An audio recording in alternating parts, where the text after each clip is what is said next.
చాలా సులభంగా దొరికేది గంజాయి అధ్యక్ష. ఈరోజు అనధికారిక అంచనాల ప్రకారం మన రాష్ట్రంలో 15,000 కోట్ల రూపాయలు విలువ చేసే గంజాయి వ్యాపారం జరుగుతుందంటే ఈ మహమ్మారి ఎంత భయంకరంగా ఈ రాష్ట్రాన్ని ఆవరించిందో మనం అర్థం చేసుకోవచ్చు అధ్యక్ష. రాజహంస, కళాపత్రి, శీలావతి ఈ వినటానికి ఈ పేరు చాలా వినసొంపుగా ఉన్నాయి అధ్యక్ష. ఇవన్నీ మన రాష్ట్రంలో దొరికే గంజాయి పేర్లు అధ్యక్ష.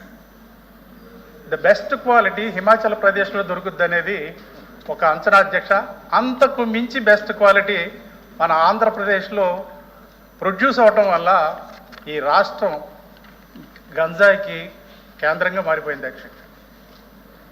పోలీసులు రైడ్స్ చేస్తున్నారు, నిందితులను పట్టుకుంటున్నారు, కానీ ఇందులో కింగ్ పిన్స్ ఎవరో బయటికి రావట్లేదు అధ్యక్ష. ఇంతవరకు ఈ మాదక ద్రవ్యాల సామ్రాజ్యం వెనకాల ఎటువంటి వ్యక్తులు ఉన్నారు, ఎవరు ఉన్నారు, వాళ్ళని ఎవరు పెంచి పోషిస్తున్నారు అనేది ఈ ప్రపంచానికి తెలియట్లేదు అధ్యక్ష.